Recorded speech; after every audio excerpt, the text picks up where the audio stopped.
buenas noches, bienvenidos al debate en Popular Televisión, un jueves más con todos ustedes, aunque este programa es especial en cuanto a que nos sirve para adentrarnos en la Navidad, pero también para despedir este año, el 2018, en el que ha habido muchos temas de actualidad importantes que los hemos analizado a lo largo de todo el año aquí en el debate, y algunos de ellos en cuanto al... son muy importantes en cuanto al estado de opinión pública y siguen estando de actualidad. Por ejemplo, en lo que tiene que ver con la política. Lo que ocurrió hace tan solo unos días en Andalucía, ese terremoto político, es un caso que puede ser más o menos aislado, hay que interpretarlo en función de lo que venía ocurriendo en aquella comunidad autónoma, o indica un cambio de tendencia. Dicen los sondeos, hasta 6 se han publicado esta semana, que sí, que estamos en un cambio de tendencia con algunas claves muy importantes. Lo analizaremos esta noche. Pero también ha sido 2018 un año en el que el foco ha estado puesto con bastante frecuencia, no sé si eso es bueno o es malo, en el ámbito judicial, por diversos temas. Por ejemplo, cuando el impuesto de las hipotecas, se habló muchísimo, hasta qué punto la presión económica y de los políticos influía en sus decisiones. En cuanto también al proceso de los independentistas, que sigue caliente, y si no, no tenemos más que remitirnos a lo que está sucediendo hoy o mañana en Cataluña. Y también, lamentablemente, en cuanto a la violencia de género, algo que está maceando día tras día la conciencia de todos nosotros, la opinión pública y los poderes públicos. Vamos a analizar algunas de estas cuestiones y otras que nuestros invitados quieran libremente ir poniendo encima de la mesa. Les presento a quien nos acompaña esta noche. Víctor Meseguer, que es el director de la cátedra de RSC de la UCAM y tertuliano con frecuencia de este programa. Bienvenido, buenas noches para terminar el año. Buenas Víctor, noches y felices Pascuas. Muchas gracias por participar en el programa. Joaquín Ángel Domingo, magistrado. Buenas noches. Buenas noches, encantado de estar otra vez con todos vosotros. Brevemente, yo decía, no sé si eso es bueno o es malo, el que el foco mediático esté con frecuencia no es bueno, puesto en la justicia. No es bueno. No es bueno que la justicia tenga que solucionar problemas que a lo mejor no son de ella. Vamos a verlo. Y luego también nos acompaña Pablo Blesa, que es el decano de la Facultad de Ciencias de la Comunicación. Pablo, bienvenido, buenas noches. Hola, buenas noches. Contento de estar aquí en este último programa con estos tertulianos tan atractivos. Y Francisco Javier López, sociólogo. ¿Qué tal? Muy buenas noches. A ver si nos ayuda a desbrozar algunas de las cuestiones que yo he apuntado. Es complicado, pero bueno, vamos a intentarlo, porque la verdad es que fíjate que hace tan solo 3 años, justo una noche como la de hoy, estamos atendiendo al recuento de los votos de aquellas elecciones, sí. Podemos decir fallidas, y nada nos hacía aventurar que en un plazo tan corto de 3 años íbamos a tener un escenario político tan convulso como el que tenemos ahora. Con lo cual, el análisis de la política española se ha terminado convirtiendo en un análisis de alto riesgo. Vamos a ver los sondeos, pero será en unos instantes, porque antes yo lo que planteaba en la introducción, ¿creéis que lo que ha ocurrido en Andalucía, después de muchos años de gobierno del Partido Socialista, luego ya parece que necesitó del apoyo, ¿no?, de Ciudadanos, y ahora, sin embargo, parece que la derecha, centro-derecha, derecha, en cualquier caso va a entrar en el gobierno? Es una evolución normal en una comunidad autónoma con tantos años de gobierno, el desgaste, aunque siempre se ha dicho que desgasta en la oposición más que quien gobierna. O no, o estamos en un cambio en general en todo el Estado y en las elecciones, unas posibles autonómicas en Murcia o unas generales en España, pueden también llevar esa corriente, esa tendencia. Yo no veo nada nuevo bajo el sol. Es decir, a mí las elecciones de Andalucía no me dan ningún dato nuevo que suponga una modificación o un movimiento sociológico del electorado. Vamos a analizar un poco la situación. La gente de Vox siempre ha estado ahí. Lo que pasa es que votaba al Partido Popular. Votaba al Partido Popular. ¿Y por qué nos tenemos que sorprender más del nacimiento de Vox que del nacimiento de Podemos? La izquierda se radicaliza con Podemos, ya hay una parte del electorado del Partido Popular que decide apoyar a un nuevo partido, que se llama Vox. El Partido Socialista, bueno, ha gobernado en Andalucía más tiempo que el dictador en el anterior régimen. Hay un desgaste que ha supuesto que 500.000 andaluces se queden en su casa. Y luego tenemos un partido nuevo que tampoco es nada sorprendente. Tenemos a Ciudadanos con voto del Partido Popular, pero mucho voto del Partido Socialista. Yo además esa franja social liberal la conozco muy bien, era la franja de Fernández Ordóñez, de Óscar Alzaga, de Herrero Miñón, siempre existió en algún momento de la historia de este país ligada a la UCD y durante mucho tiempo también ligado al Partido Socialista de Felipe González, pero ahora han decidido conformar una nueva organización que se llama Ciudadanos, el electoral el mismo. Yo, como decía Rejón, en Andalucía no hay 500.000 fascistas, eso es mentira, eso no es verdad. Hay 500.000 personas mayoritariamente del Partido Popular que en asuntos muy sensibles para ellos, como pueden ser modelo de Estado, familia, etcétera, etcétera, etcétera, han perdido la confianza en el Partido Popular y votan a una nueva organización legítimamente que es Vox. Solamente hay un cambio, Antonio, con esto acabo, a mi juicio muy, muy importante. Y es que la irrupción de Vox desdibuja el equilibrio derecha-izquierda en este país. ¿Por qué? Porque los conservadores vascos y los conservadores catalanes nunca van a estar donde esté Vox. Antes apoyarán a la izquierda que a cualquier coalición donde Vox esté presente. Es decir, el PNV, que ahora mismo se siente cómodo en el actual modelo de Estado, para no sentirse con el concierto y con el cupo. Bueno, se siente cómodo, los catalanes no, porque Pujol no quiso, por cierto. Se siente cómodo, es decir, ha sido un aliado circunstancial tanto del PSOE como del Partido Popular. Huelga decir que con un Partido Popular que pacte con Vox, el PNV no va a estar. Ese dato es interesante. Y luego otro dato que te daría, es decir, con esto acabo. Yo creo, y mirar, fíjate, yo cito mucho a Rejón, porque me da mucha pena que este hombre no esté en el PSOE en vez de estar en Podemos. Pero Rejón decía que hoy la mejor oferta que haga el Estado a Cataluña, hay una parte de Cataluña que no la va a aceptar, eso es cierto. Pero como decía Rejón, este país tiene que seguir caminando, este país tiene que seguir andando. Y yo responsabilizo a tres partidos de que este país ande. Partido Popular, Partido Socialista, con Ciudadanos como bisagra. Y estos tres partidos tienen que entenderse sí o sí en qué hacemos en este país los próximos 20 años. Ese dato que han metido de los partidos minoritarios y qué van a hacer, parece que incluso, jugaron un papel muy importante en época de gobierno del Partido Popular, en época de gobierno del Partido Socialista, correcto, pero parece que también lo van a seguir jugando, a pesar de que los sondeos dicen que han cambiado mucho las cosas, pero ahora veremos una cosa muy interesante sobre eso. Pero Vox desdibuja su... Por eso digo que vamos a ver qué ocurre, que es importante. Pero seguimos en Andalucía. Javier, ¿te sorprendió o no lo que allí ocurrió? Como politólogo no me sorprendió porque eran tendencias que se venían marcando. Como andaluz, que no he conocido otro gobierno que el del Partido Socialista desde el año 78 en que nací, obviamente sí. Me sorprendió, porque yo pensaba que la estructura del Partido Socialista era y no se iba a erradicar jamás. Cuando digo estructura me refiero a esa red clientelar que el Partido Socialista tiene instaurada en Andalucía.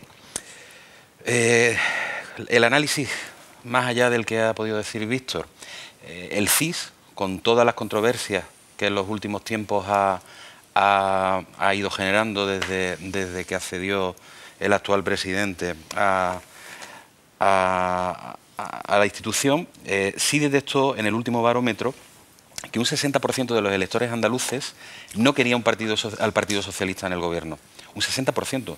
No había un 60% de votantes del Partido Socialista. Es decir, que había una parte importante del propio electorado del Partido Socialista que no lo quería en el gobierno. Y ese es el voto que ha ido a la abstención. Sin embargo, el Partido Popular ni Ciudadanos ha sido capaz de capitalizar esa abstención proveniente o ese voto descontento con el Partido Socialista. Es un voto que sí ha ido a la abstención y, sin embargo, se ha movilizado otro voto tradicionalmente abstencionista, que era un voto que unas veces sí se ha movilizado para votar a la derecha o al centro derecha, pero que tradicionalmente se ha quedado en casa, y esta vez sí se ha movido. ¿Se ha movido por qué? Hay que analizar cuáles son las causas de, si analizamos todas las encuestas y todos los barómetros, desde antes del verano hasta el día, la misma semana de las elecciones, el crecimiento de Vox ha ido increciendo de una forma exponencial.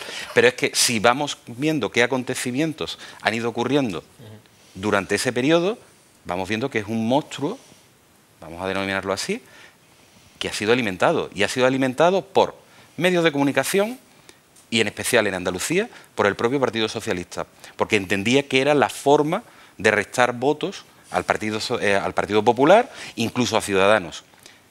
el que nos come la derecha, famoso de Alfonso Guerra, lo entonó en cierta medida Susana Díaz, y ha ido generando que ese voto cabreado, ese voto que nunca salía, esa gente que nunca salía a votar, ha terminado votando.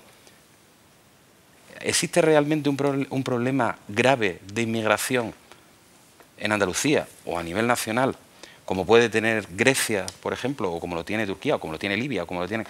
¿Tenemos realmente ese problema? ¿Es Vox la solución a un problema que ni siquiera sabemos si es real? Si comparamos la tasa de inmigración que tenemos en España con la que tienen en nuestros países, en estos otros países que te he comentado, o en cualquier otro de los países de nuestro entorno, ¿tenemos realmente ese problema? ¿Quién ha alimentado la creencia de que tenemos un problema cuando realmente la convivencia entre españoles e inmigrantes no existe? Con lo cual estamos ante un debate ficticio que está alimentando que surjan una opción política que realmente está defendiendo la defensa de unos problemas que no existen. Ojo, y en cuanto a ese posicionamiento de extrema derecha, el Vox, si nos vamos a su programa electoral, es el programa electoral de Alianza Popular del año 77 o de Alianza Popular del año 81. Correcto. Es una derecha rancia. Y ojo, 2 de los diputados actuales electos son 2 buenos amigos míos y no los considero de extrema derecha. Los considero personas de derecha un poco más o menos cerradas de mente en cuanto a sus ideas comparadas con las mías, pero no los considero de extrema derecha. Bueno, yo estoy sorprendido de que nadie esté sorprendido en este plató de los resultados de las elecciones andaluzas. Yo estoy muy sorprendido, quizá porque yo estaba en Uganda y cuando un compañero mío que aterrizaba también en Uganda, el decano de la Facultad de Business aquí en la UCAN, Gonzalo Bandosel, me dio la noticia. Yo llevaba 24 horas viajando, me tuve que pellizcar porque no podía creer que nunca en Andalucía iba a haber otro gobierno que el de la señora, bueno, el Partido Socialista y en este caso de Susana. Y me sorprende mucho que un experto en encuestas no esté sorprendido también del hecho de que fue sorprendente que casi todas las encuestas, y aquí en este programa, justo una semana antes de esas elecciones, analizamos las últimas, le daban a Vox de entre 2 a 4 escaños. Así que ¿cómo no va a ser sorprendente que tenga 12 escaños? ¿Cómo no va a ser sorprendente? Y ahora miro a mi querido amigo Víctor, que me encuentro aquí, con el que me gusta charlar, discutir, a veces incluso ir un poco más allá de la discusión, me encanta. Hay que decir que... Nunca las manos. Hay que decir, no, nunca, ahí nunca, porque las manos es para estrechárnoslas y para saludarnos. Pero en primer lugar decía Núñez Feijóo, presidente de Galicia, decía, la transición española no estará terminada hasta que haya un cambio en Andalucía, porque era la única región, comunidad autónoma de España, sin cambio. Yo estaba de acuerdo con eso, pero no olvidemos que Vox ya existía en precedentes elecciones y pasó, bueno, desapercibido no, vivió en la irrelevancia, no consiguió ni un escaño. Entonces, ¿cómo no va a ser sorprendente que aunque todos sepamos que el propio presidente de Vox fue militante y presidente de las juventudes del PP, ¿cómo no va a ser sorprendente que un partido que no cosechaba ni un diputado de pronto tenga hoy en Andalucía ya contados 12 y apunte entre 19 y algunos le dan hasta 30, según las encuestas, a nivel nacional? Claro que es sorprendente. ¿Estamos los españoles paranoicamente inducidos en nuestro afecto o voto hacia Vox por el efecto migratorio? Yo creo que no. Yo creo que, mirad, como sucede en las sociedades europeas, hay un cierto temor, un cierto rechazo a la emigración ilegal. Pero España no es un país paranoico. ¿Y quién es un país paranoico? Para que me entendáis a qué me refiero. Reino Unido. Tú vas al puerto de Bristol y preguntas a la gente, haces una encuesta seria, ¿cuál cree usted que es el porcentaje de inmigrantes aquí en Bristol? Esto es un caso real, ¿eh? Y te dicen un 80%. Un 80%, es un 8%. Entonces, aquí la población no está despegada de la realidad. Entiende que hay inmigrantes, entiende que a veces es un factor positivo, otras veces es un factor quizá no tan positivo, pero que en general contribuyen para bien a la sociedad. Y no hemos tenido, evidentemente, la presión migratoria que ha tenido Grecia por los inmigrados sirios, o ha tenido Italia, por supuesto, por Libia y Siria. Entonces, sorprendente que Vox tenga ese crecimiento que no se debe exclusivamente a la inmigración, se debe a Cataluña, se debe a más cosas también que ahora quizá podamos ver. Y luego, nadie ha hablado del ganador de las elecciones en crecimiento porcentual. Uno es Vox y el otro es Ciudadanos. Ciudadanos ha pegado un estirón apabullante que también parece que puede proyectarse a nivel nacional. Por tanto, yo que encuentro histórico. Uno, después de Griñán y Chávez en los tribunales por los seres, va a haber un gobierno que no va a ser socialista en Andalucía con certeza. Vox sorprendió a todo el mundo y a todos los encuestadores y estudios demoscópicos. Ciudadanos finalmente afianza en datos fehacientes, definitivos, un crecimiento. Y a partir de ahí, si estas realidades sorprendentes de Andalucía son extrapolables a España, ya lo veremos. Joaquín Ángel, ¿qué opinas tú? A mí no me ha sorprendido lo de Vox. Me hubiera sorprendido que hubieran acertado las encuestas, eso sí. Eso sí que hubiera sido una sorpresa importantísima. No he visto en mi vida un desastre total de encuestas, no sé si en todo el mundo, pero en este país nunca aciertan, generalmente. Bueno, Vox hay que decir que es un partido constitucional, eso para empezar, ¿no? Y que, bueno, pues tiene el desencanto de la parte derecha de España a nivel nacional y de la parte de izquierda en Andalucía. Y yo creo que esa ha sido la votación, y porque lo de Ciudadanos también era previsible que subieran, ¿no? De todas formas, a mí quizás lo que más me interesa es que la sentencia que va a dictar la Audiencia Provincial de Sevilla va a ser una murciana. Bueno, para ser exacto, una oriolana. Pero murciana. Criada en Murcia, estudiando la carrera en Murcia y fue alumna mía además. O sea que, y me consta que es una persona muy justa. Esperemos que acierten los tres magistrados que hay allí. Antes de daros la palabra de nuevo, para meter más ingredientes en la tertulia, seguramente lo que en Andalucía ocurrió pues marca también la tendencia o se recoge perfectamente en sondeos. Mirad los 5 sondeos, insisto que han sido más, han sido 6, esta semana ha aparecido otro. Vamos a ver 5 sondeos que se publicaron este pasado fin de semana. A veces son muy parecidos, la verdad es que la diferencia, la horquilla entre unos y otros es mínima. ABC, El Español, La Razón, Antena 3 y El Confidencial. Metroscopia ha publicado otro esta semana. Y como ven ustedes, el Partido Popular pues anda allí entre, en porcentaje de voto, entre un 20, un 24%, 19%, por ahí anda.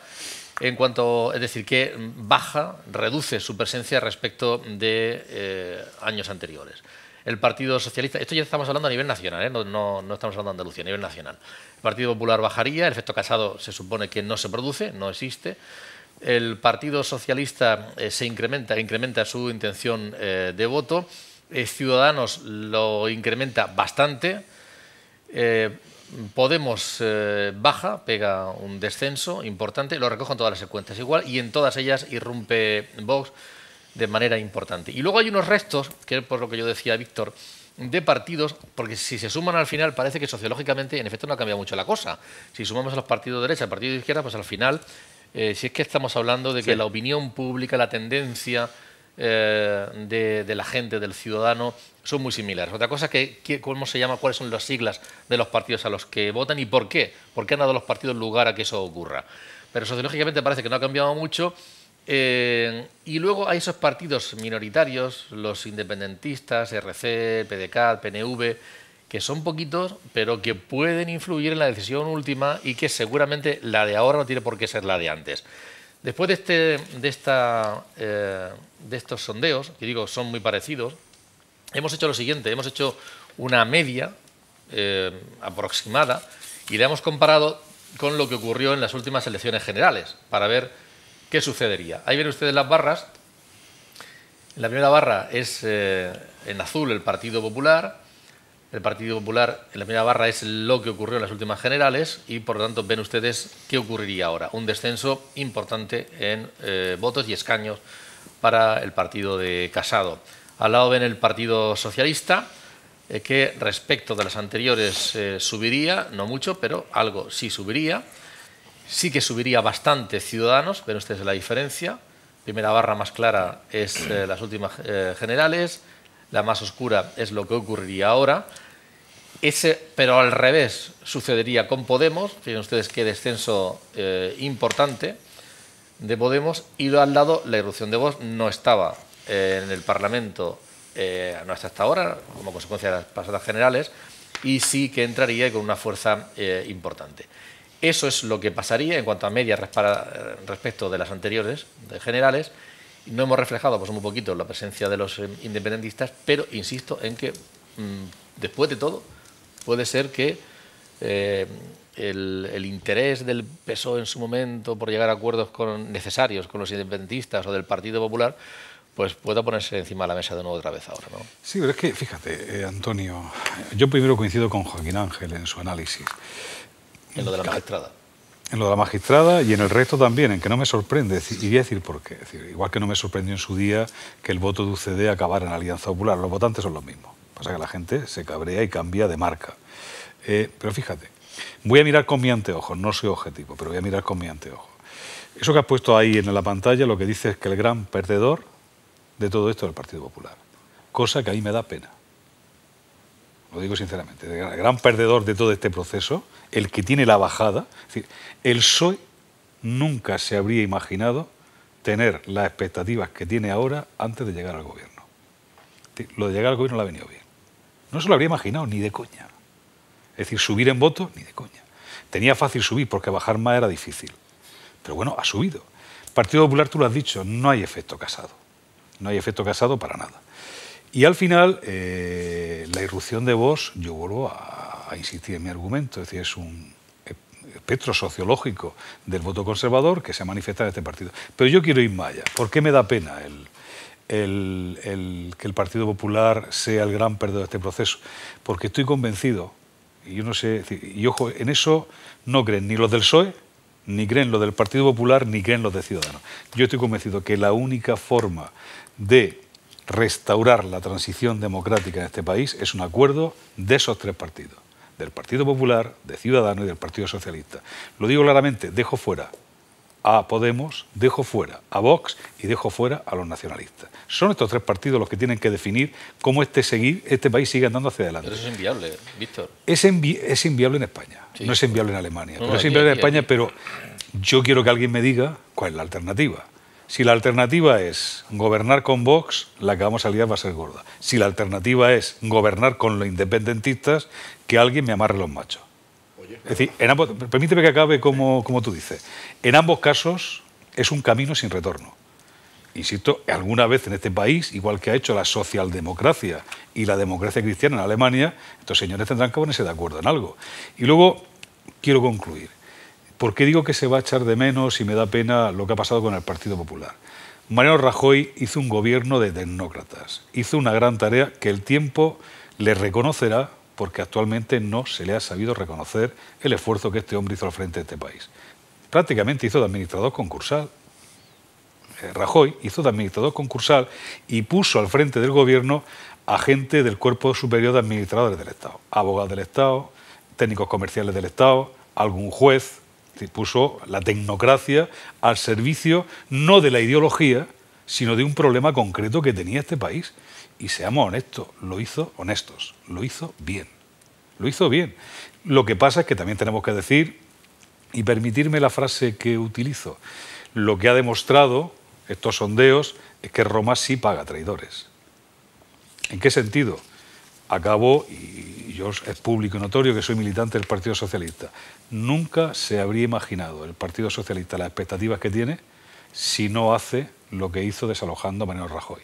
Lo que pasa es que yo sigo entendiendo que fue una lástima, no para el Partido Socialista ni para el Partido Popular, fue una lástima para este país. Yo quería comentar que más allá de la foto fija que hacen las distintas empresas demoscópicas para los periódicos que tú has presentado ahí, me fío especialmente, y quizá se puede corroborar la calidad de esta marca, el estudio que ha ido haciendo como tendencia GAT3 para ABC, que también aparecía ahí.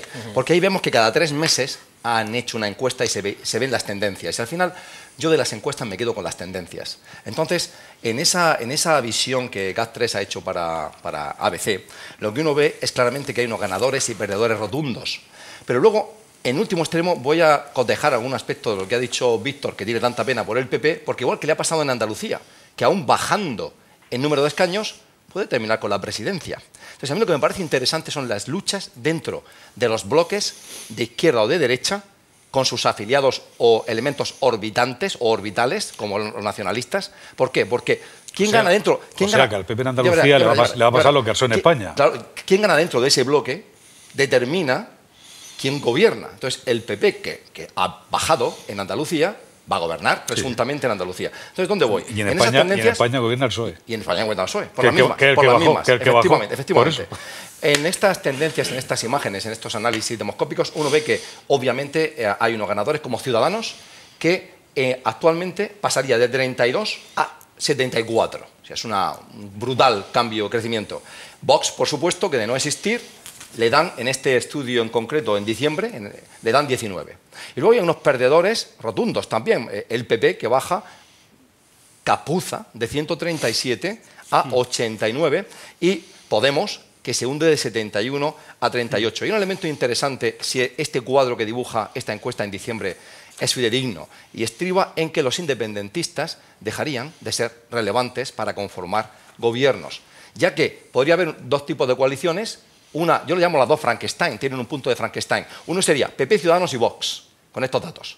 Ahí hay que incorporar al elemento un poco distrófico, que yo creo que es interesadamente distrófico, que es el de Vox, que obviamente le quieren hacer un cinturón de seguridad. Vox, como estaba diciendo nuestro magistrado, es un partido del sistema. Es un partido que emana del Partido Popular, que de un ala del Partido Popular. Yo no digo si es un ala benigna, no, es un ala del PP que se ha separado. Si decimos nuestro magistrado, claro, vamos nuestro a dejar magistrado. mal, Joaquín, Joaquín. Entonces, ¿dónde voy? Tenemos que Vox tendría que ser incorporado. Por eso nadie en Andalucía se ha atrevido a llamarlo que es un partido de extrema derecha, no. Porque puede que haya que contar con él. Y luego, por parte del PSOE, si es que puede conformar gobierno, tiene que ser con Podemos y sí con los nacionalistas. Entonces ahí hay esos elementos, yo creo que interesantes. Javier, una cuestión. ¿Crees que le puede estar pasando al Partido Popular algo parecido a lo que le ocurrió al Partido Socialista en un momento determinado, cuando apareció Podemos, que decía que había una fuga hacia la izquierda, del ala más ideológica del Partido Socialista, se estaban yendo, tenía miedo de que hubiera hasta el sorpaso, y bueno, el PSOE tuvo que redefinirse ideológicamente y encontrar su lugar? ¿Le puede estar pasando algo parecido al Partido Popular? Un electorado más ideológico se le ha marchado porque seguramente no se ve reconocido en el Partido Popular por su política de los últimos años, y ahora tiene que recolocarse. Está habiendo mensajes de Casado claros en este sentido. ¿Crees que puede suceder efectos similares? En el año 2014, un año antes de que se celebraran las elecciones, hablábamos de... Todas las encuestas marcaban que el PSOE, la caída del PSOE iba a ser totalmente bestial comparado incluso a lo que realmente fue. Hablábamos entonces de que el PSOE iba hacia una pasoquización, es decir, a convertirse en el Partido Socialista griego, que prácticamente a día de hoy es un partido no extraparlamentario, pero casi, con una representación mínima. Sin embargo, el PSOE ha sabido mantenerse e incluso estamos viendo que a día de hoy sube poco, pero sube. Un par de puntos por encima de lo que logró en las elecciones de hace 2 años y medio. Y el Partido Popular ahora mismo está en un momento de recomposición interna, de recomposición del liderazgo y de búsqueda del voto. Estamos hablando, se le han abierto 2 frentes, al Partido Socialista se le abrieron también 2, uno a la derecha y otro a la izquierda, al Partido Popular le ha pasado exactamente igual. Un voto hacia la derecha, que es un voto más ideológico, es un voto muy tradicional, con una carga ideológica, como decimos, muy fuerte, y un voto más pragmático y un voto más centrista, que es el que se le ha ido hacia el flanco izquierdo, que representaría, en este caso, Ciudadanos. No obstante, si hacemos esa media de las últimas encuestas y la comparamos con los resultados de hace 2 años y medio, el PP bajaría 12 puntos. Pero es que el PSOE, como te decía, solamente sube 2, no capitaliza su acción de gobierno. Ciudadanos sí, sube 6. Entendemos entonces que es probablemente un voto que viene en su mayoría del Partido Popular. Pero es que Podemos baja también casi 6 puntos, 5 puntos y medio. Entonces, en el bloque de la izquierda, ¿a dónde se está yendo el voto? Porque sí, sube Vox. Ahí apareció un 8%, en las anteriores, en el cómputo nacional creo que andaba por el 2%, es decir, coge unos 5 o 6 puntos aproximadamente, con lo cual la pérdida de votos del Partido Popular está clara, que se va prácticamente por igual a Ciudadanos o a... Algún voto de la izquierda se puede ir a Vox. Claro, Pero es que estamos hablando como pasó en Francia, claro, con pero Le Pen. pero Unidos Podemos estamos hablando que bajaría 6 puntos. Sí. Esos 6 puntos, si no lo recoge el PSOE, ¿quién los recoge? Hay un discurso. Yo pensaba que se iba de la izquierda, como tú has dicho antes muy bien, a Ciudadanos. Pero a vos me sorprende. Hay un discurso, es decir, que además en la burguesía, en la clase media, que ha dejado de ser clase media, en los barrios marginales, cuando hablas, tengo un modelo de Estado, quiero devolver competencias de educación a la administración central, quiero devolver competencias de sanidad, no pasamos por el chantaje catalán. Eso puede cuajar en sectores no conservadores. Ya. Yo te incluso diría, yo por ejemplo en el modelo de Estado no tendría ningún problema en coincidir con ellos. Es que en Andalucía, en barriadas típicamente obreras, proletarias de Andalucía, han votado a Vox. Está ya estudiado. Realmente ha analizado. Simbólico. Ha sido algo bastante simbólico, porque estamos hablando de una mesa a lo mejor en 3.000 viviendas en Sevilla. Pero eso puede, sí, a lo mejor pero eso puede crecer. Sí es significativo el tema del ejido, o en Algeciras y en la línea de la Concepción, donde sí ha habido... no ha sido la primera fuerza, a lo mejor ha quedado como tercera, pero incluso por delante del Partido Popular, y estamos hablando de sitios donde sí existe una problemática. Tú fíjate, tú lo has dicho bien, es decir, el tema de la inmigración. Cuando tú conviertes el sudor en calderilla, cuando te aprovechas de una situación de ilegalidad de una persona para que asuma condiciones que no asumirían los trabajadores de aquí, al final estás enfrentando a trabajadores con trabajadores. Al final, en ese tema antimigratorio, te puede encontrar mucha gente que hoy esté afiliada a movimientos sindicales de clase. Porque ese enfrentamiento lo hemos generado nosotros. Le hemos dicho, oye, aquí tenemos gente que trabaja las mismas horas por menor precio. Quiero decir que esto es muy delicado. Es decir, ojo, no ha habido un trasvase de voto de la izquierda a Vox, pero lo puede haber. Es decir, porque al final el trabajador ve que su puesto de trabajo se devaloriza por una utilización de la inmigración ilegal. Que lo que habría que decir es, dejen ustedes de utilizar inmigrantes ilegales y contrate a la gente como Dios manda y como las leyes dicen. La verdad pero es eso que ocurre, ¿eh? Este asunto, además, tendrá su episodio más murciano próximamente. Nos ocuparemos de él a la vuelta de las vacaciones. Porque, claro, hay que ver qué ocurre, qué puede suceder aquí en la región de Murcia, cuáles son las tendencias, los liderazgos, cómo Ciudadanos, por ejemplo, anda inmerso en una lucha bastante intensa a ver a quién eligen, por quién se deciden sus primarias. ¿Qué pasa con Somos? Que parece que se desinfla precisamente por la presencia de Vox. Ya veremos a ver. Pero estamos en clave nacional y me gustaría preguntarle a Joaquín Ángel, yo le preguntaba antes la influencia, el que esté en los medios de comunicación, la justicia con bastante frecuencia, y uno de los hitos fue, en efecto, el tema del impuesto a la banca. Ahora ya con cierto tiempo, ¿crees que lo que ocurrió, la decisión que se tomaron, la marcha atrás, luego la siguiente, el nombramiento, luego los nombramientos, sí, el anunciar un nombramiento entre los pactados entre los partidos y luego no admitirlo, todo eso, tú como magistrado, ¿qué conclusión sacas en cuanto a la credibilidad en la opinión pública, en la calle? Evidentemente yo tengo que defender a los míos, pero no por corporativismo. Creo que ahí el tema de la hipoteca fue muy desgraciado, pero estoy convencido que no se falló al final solo por un voto, el del presidente, a favor de que se pagara el impuesto por el ciudadano en vez de por los bancos, no por influencias políticas y mucho menos por influencias económicas, ¿no? Fue algo que no estaba claro. Una sala del Tribunal Supremo de lo Contencioso había dicho lo contrario y esta la había llevado el revés, ¿no? Al final, el Pleno se decidió de esa manera. Por cierto, que quien había dicho lo contrario, esa sala la presidía también un magistrado murciano, o sea que estamos en todos sitios, ¿no?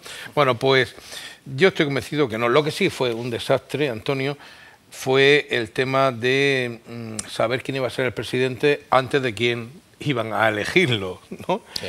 Eso sí que fue, y me parece que la posición de Marchena fue la más digna de todos, de todo lo que pasó allí, ¿no? Es decir, bueno, conmigo no se juega, ¿no? Los jueces no somos políticos y entonces no tengo por qué soportar esta presión. Yo me voy y se acabó. A raíz de eso se ha quedado el Consejo General del Poder Judicial ahí en el aire flotando hasta marzo como muy pronto, ¿no? Cosa que a mí particularmente me alegra porque tenemos un vocal también allí nuestro y que nos harían caso, ¿no?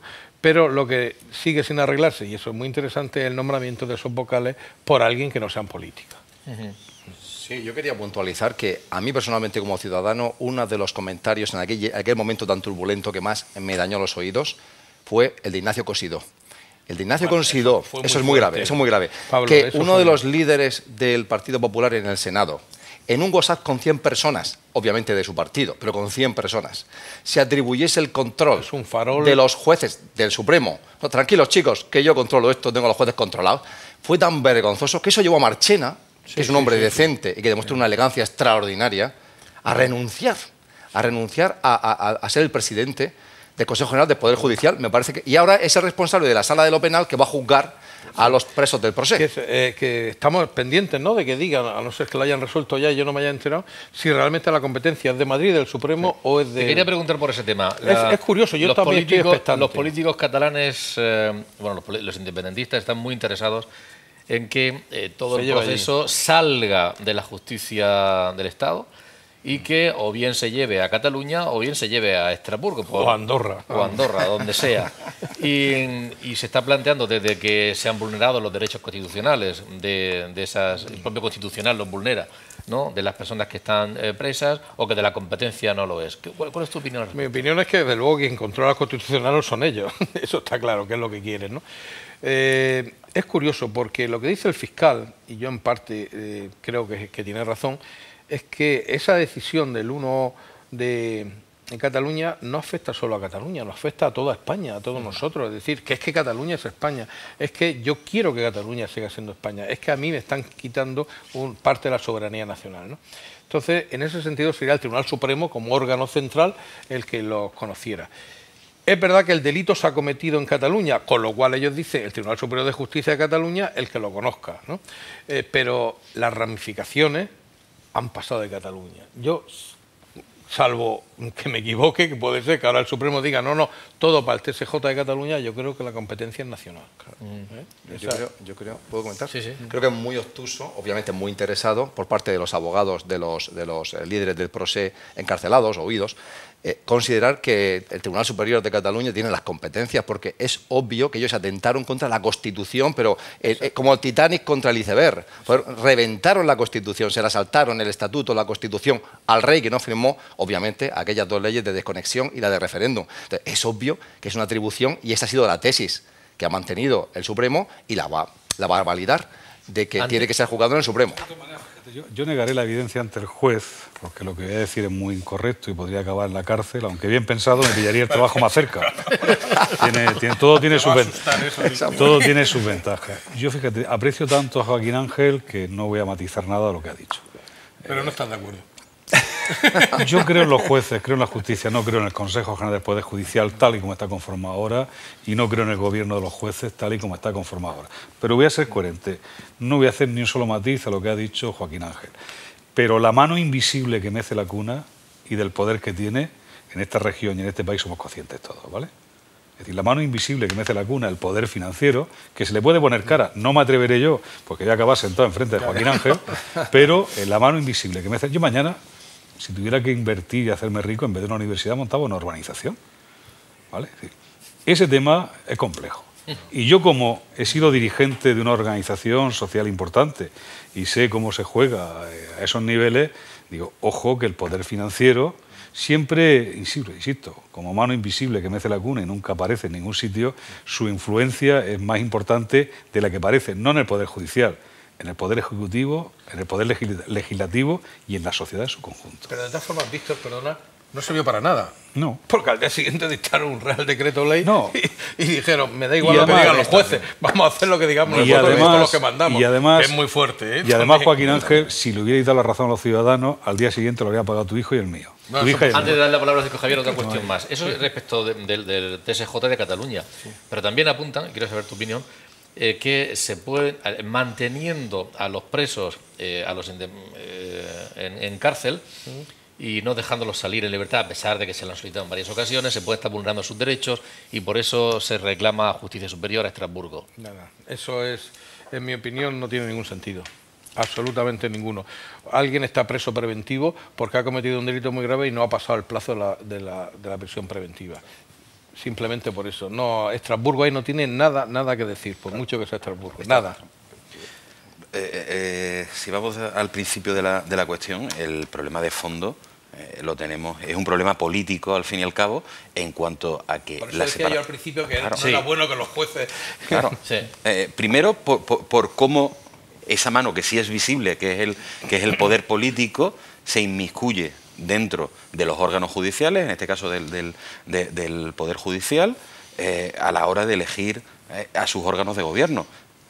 Creo que tenemos un sistema democrático suficientemente maduro como para que 40 años después ya ese funcionamiento también democrático de elección del Poder Judicial estuviese consolidado y no fuese una rifa entre los distintos partidos. Porque además, hasta el partido que más se queja o se ha quejado de cómo se hacía ese reparto, entra al juego. Pero es que esta mañana leía también que Ciudadanos, que era el que se había quedado fuera, ya estaba empezando un poco también a enseñar la patita, diciendo que venga, déjame jugar también. ¿Y la responsabilidad no judicial sí política en Cataluña? La responsabilidad judicial. No judicial, sino política.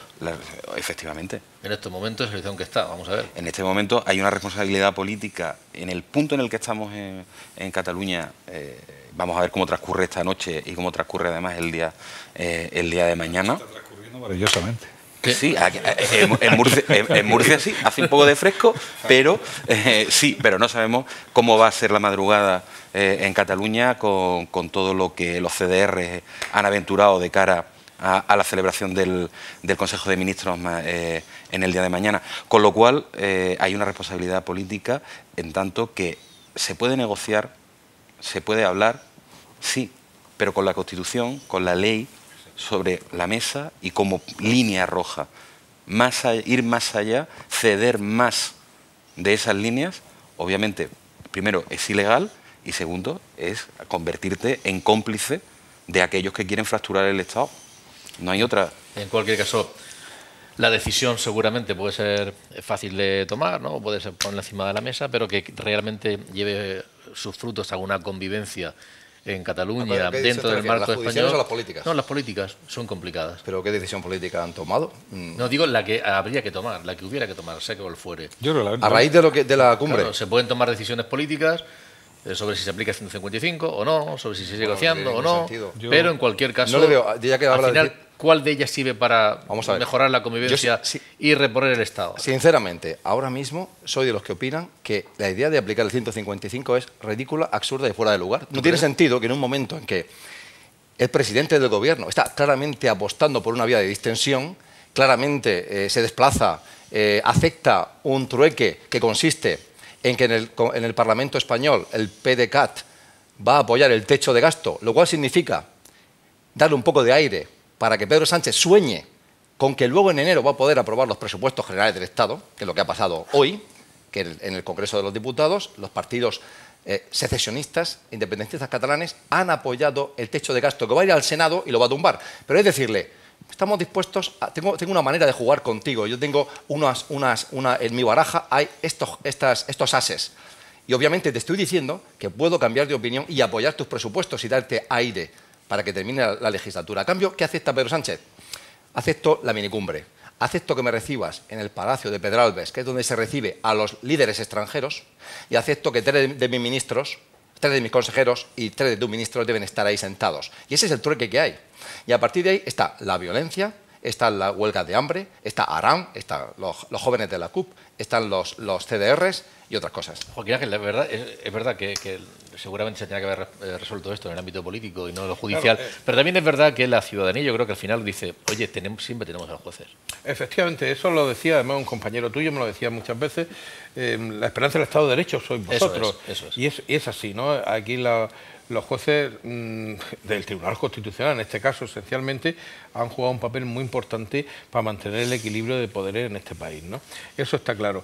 La cuestión de fondo es política, ahí los jueces no podemos meternos, pero la puntual sí, lo que un juez no puede permitir es que alguien se salte la ley, y menos la ley suprema como es la Constitución. Y ahí yo creo que han jugado mis compañeros de Madrid y de Cataluña una baza bastante importante. Sobre lo de Cataluña en concreto se apuntaba la necesidad de reforzar su seguridad, sus condiciones. Claro, es que es muy duro, es muy duro. Ahí algún que otro magistrado de allí se ha ido a ejercer como abogado en Andorra y ha colgado la toga con puñetes. Claro. Y eso es muy duro. De todas maneras, pienso, es decir, yo en este caso pienso honestamente que el Poder Judicial está actuando exquisitamente, es decir, no hay nada que objetar. Pero que no le corresponde a los jueces resolver estos problemas, les toca a los políticos, que paso les pagan. Y la clase política es la que debe resolver este tema. Yo me debo de estar haciendo conservador, me tengo que hacer ver, porque no era mi intención. Yo creo que esto no se soluciona con paños calientes con PDeCAT, ni con Junts per Catalunya, ni con Esquerra Republicana. El otro día una diputada, creo que era... O varón del PSOE. O varón del ¿Qué PSOE. estás haciendo? Porque alguno lo he oído yo en ese sentido. El otro día me acuerdo que un partido republicano, que era el Partido Radical de la Rus, en la Segunda República, cuando Cataluña hizo algo parecido a lo que está haciendo ahora, se subió a la tribuna y pidió la declaración del estado de guerra. La Rus. No era una cosa rara, es decir, era la Rus, partido radical, más en el ámbito de la izquierda que de la derecha y, por supuesto, un partido republicano. El tema de Cataluña, a mi juicio, y me voy a quedar sin que nadie resuelva mi deseo y mi sueño, solamente lo puede resolver la concurrencia de 3 partidos políticos en este país: Partido Popular, Partido Socialista y Ciudadanos. Lo demás es seguir siendo rehenes de quienes están alimentando este monstruo, que está creciendo. Yo tengo familia en Cataluña, conozco el adoctrinamiento en Cataluña. He hablado con mi hermano es un señor que proviene, lo digo abiertamente, proviene del PSUC, del Partido Comunista, y acaba votando Ciudadanos, porque no se fía del PSC, porque la gente lo está pasando mal con sus hijos en la escuela, porque se está adoctrinando a los chiquillos desde la infancia, porque se está inventando una historia que nunca existió. Y esto no se resuelve con paños calientes. El Estado tiene que tomar una decisión sin complejo. Y tampoco se resuelve con un programa de gobierno donde esté Vox, porque tenemos otro nacionalismo, el español. Y ya está bien de nacionalismo. A ver si alguien pone cordura. Coincido prácticamente en todo con Víctor y prácticamente en nada contigo, Pablo, porque vamos, está bien.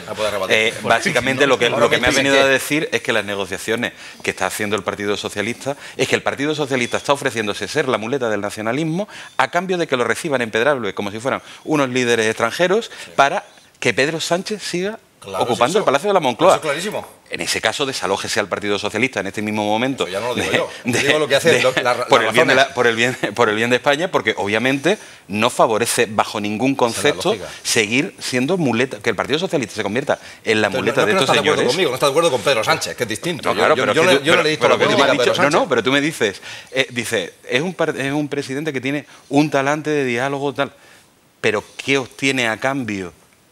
¿Qué obtiene, no Pedro Sánchez, qué obtiene España, el Estado español, a cambio de que el PDeCAT o Junts per Catalunya, o como se quiera llamar en cada momento, apruebe el techo de gasto o apruebe los presupuestos del Estado en unos meses, en el caso de que fuese posible? Yo creo ¿Qué obtiene España? ¿Puedo responder? Sí, claro. Yo creo lo siguiente: más allá de lo que hace Pedro Sánchez, que su lógica me parece que es muy clara, no es que sea ¿mantenerse en el poder? No solo que sea oportunista en el sentido de mantenerse en el poder. También es cierto que desde el principio, cuando llegó al poder y consiguió el poder con apoyo de los independentistas, él apostó por una vía distinta, obviamente, al Partido Popular, que aplicó, lo recuerdo, hace ahora mismo hace un año, un breve, corto, aséptico y quirúrgico artículo 155 en Cataluña, que duró menos de 2 meses, que desembocó en las elecciones del 21 de diciembre, hay que recordarlo, y por supuesto que no fue absoluto, o sea, al final fue dirigido a algunos núcleos de la política catalana. ¿Qué es lo que creo que podría salir bien en el caso de una política de distensión, la haga Pedro Sánchez u otro? Yo vivía en Canadá cuando el partido secesionista quebequés casi consigue, por un 1%, no lo consiguió, una mayoría absoluta en unas elecciones de secesión de Cataluña. Y he seguido la evolución de ese partido. Hoy, con unos partidos nacionales, patrióticos canadienses, que le han dejado que se pudran en sus contradicciones, en su salvaje ideología xenófoba, encerrada, de casi rechazo al que es diferente en catalán, que se disuelva ese partido hoy en día no tiene ninguna significación. Yo creo que dar espacio para que los propios líderes del secesionismo, que tienen muchas fisuras entre ellos, empiecen a ver que no tienen dónde apoyarse para seguir insultando, seguir crispando, seguir empujando, seguir mintiendo, seguir creando una realidad paralela, sino que por otro lado tienes un hombre que te dice ¿Sabéis la famosa frase de Gorbachov a Reagan? Le voy a hacer el peor regalo que un enemigo le puede hacer a su enemigo. No hay más enemigos. Pues yo creo que lo que peor le ha sentado a estos señores es que los jueces lo metan en la cárcel. Sí. Y desde entonces ningún otro ha entrado. Han dicho, uy, qué miedo. Una cuestión más para terminar el programa, necesariamente. La verdad es que no me hubiera gustado terminar así, pero creo que es necesario. Joaquín Ángel, para que no vuelva a suceder más casos como el de Laura Luelmo, terrible, que yo creo que ha golpeado durísimo a la sociedad, a la conciencia de todos. ¿Qué tiene que haber? Más educación, más mano dura por parte de los jueces, cambio de leyes, condena revisable, permanente. ¿Qué tiene que haber? Porque yo creo que hay hartazgo ya. Primero educación, ¿no? Evidentemente, y después ante situaciones como este tipo, donde hay evidentemente un asesinato y parece ser que una violación también, con lo cual no será un jurado el que lo juzgue, sino un tribunal profesional, pues yo en estos casos soy partidario de la prisión permanente revisable. Está claro que esta persona no estaba rehabilitada, y eso Víctor lo entiende más que yo, para salir a la calle, porque a las 48 horas mató a otra persona. Es terrible, es tremendo que la maldad que existe en el ser humano sea pagada por otras personas, ¿no? Eso es un fracaso, Antonio, no te pongas un fracaso, pero no solo de los jueces, ni de la policía, ni de la institución penitenciaria, de la sociedad española entera. Sí, porque la verdad es que las campañas de concienciación son permanentes en los medios de comunicación. Y parece que, hombre, igual podría ser peor, pero da la impresión de que no se soluciona. Es terrible, pero una persona de este tipo, un auténtico ser no humano, es muy difícil de controlar si no está permanentemente controlado. Víctor. Pero fíjate, yo que coincido con Joaquín Ángel en todo lo que dice. No es un problema de la justicia, no es un problema de las instituciones penitenciarias, es un problema del legislador y del ministro de Hacienda. Yo lo voy a explicar. Para empezar, vaya por delante, yo en este caso soy partidario de la prisión permanente revisable. Me alegro sin lugar a de coincidir contigo porque tú trabajas ahí. Pero además, decir, ahora mismo hay consenso en esa materia. Lo único que pasa es que el Partido Socialista, no sé si por convicción o por postureo, ha dicho hay un recurso, el artículo 25.2 de la Constitución, esa que estamos celebrando, dice literalmente las penas privativas de libertad estarán orientadas a la reeducación y reinserción social, rige el principio de individualización científica y posiblemente la prisión permanente revisable sea inconstitucional, pues que modifiquen la Constitución. Como tiene que ponerse, cuando se pongan, que la cambie. La segunda parte, ¿por qué digo que es del legislador y del ministro de Hacienda? En su día Montoro, yo no sé cómo se llama la ministra, no me acuerdo. Montero. ¿Cómo? De Montoro, pasado a Montero. A Montero, la cosa va de una cosa a otra. Mira, si tuviéramos presupuesto, las políticas públicas, si no hay presupuestos públicos, son bonitas palabras, son tonterías, garbillar agua. Si nosotros tuviéramos el doble de jueces, ya te digo yo que teníamos el doble de delincuentes detenidos. Pasa que Francia, por ejemplo, tiene una ratio 3 veces superior de jueces a la que tiene España. El tema de este señor no es un tema de condena, si ya existe la prisión permanente revisable está vigente en este momento y no ha valido para nada.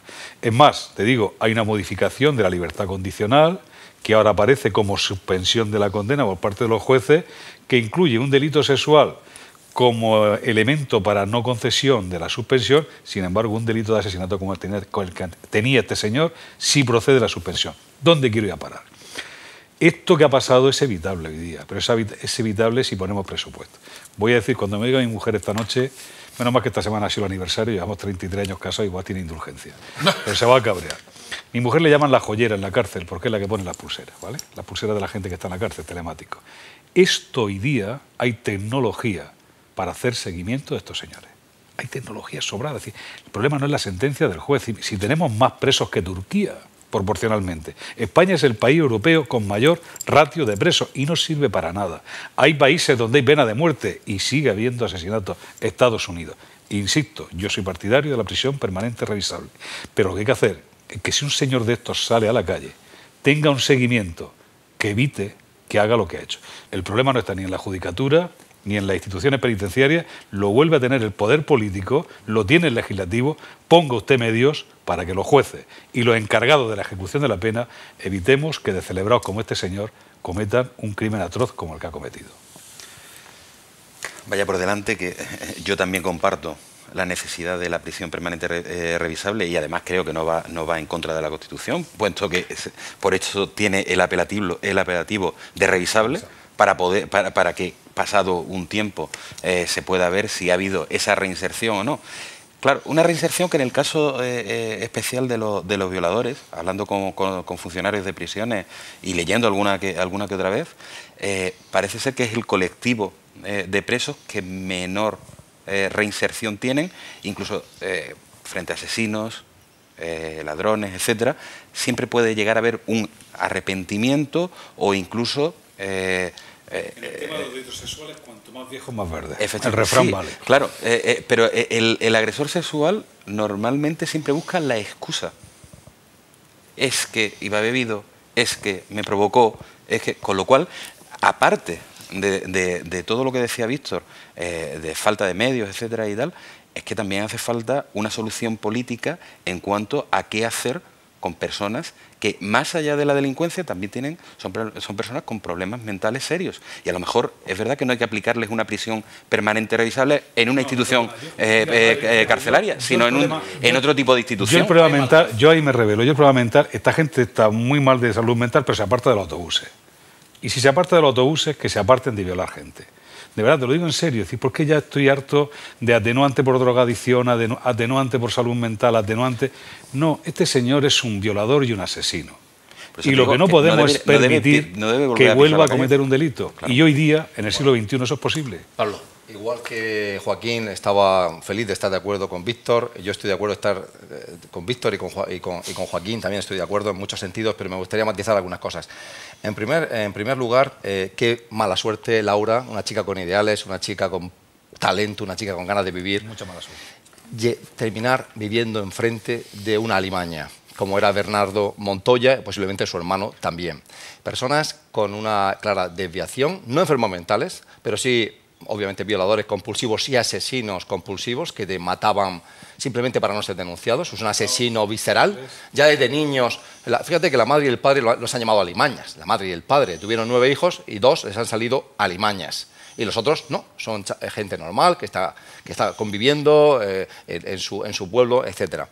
Luego hay que entender el contexto en el que el PP en el año 2015 aprobó por mayoría absoluta que tenía en aquel momento esta ley de prisión permanente revisable, que es el del asesinato de Mariluz, la niña precisamente gitana de 8 años, y también la desaparición del cuerpo de Marta del Castillo.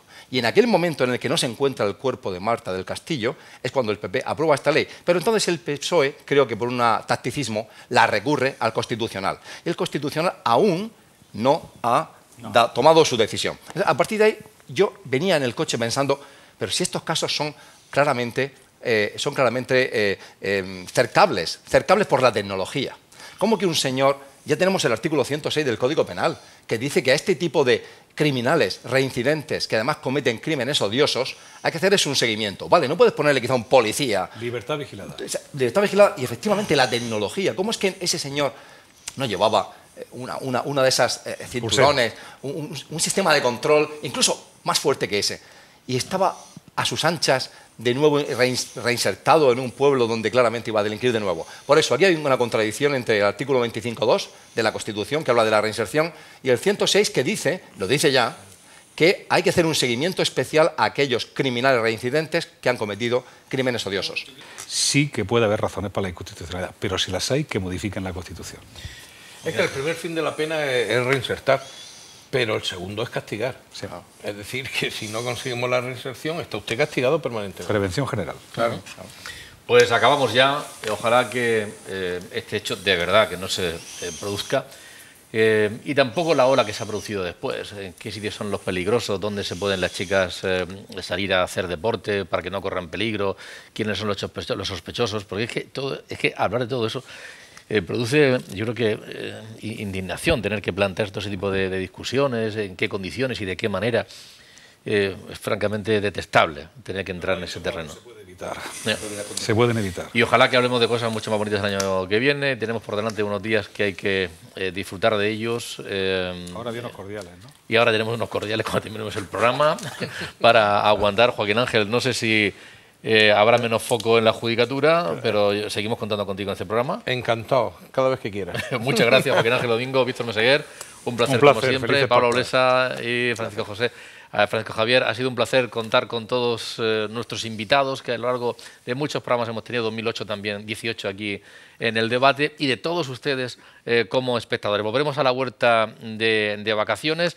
Muchos temas han pasado por este programa, muchos invitados y, como muestra, un botón. Gracias.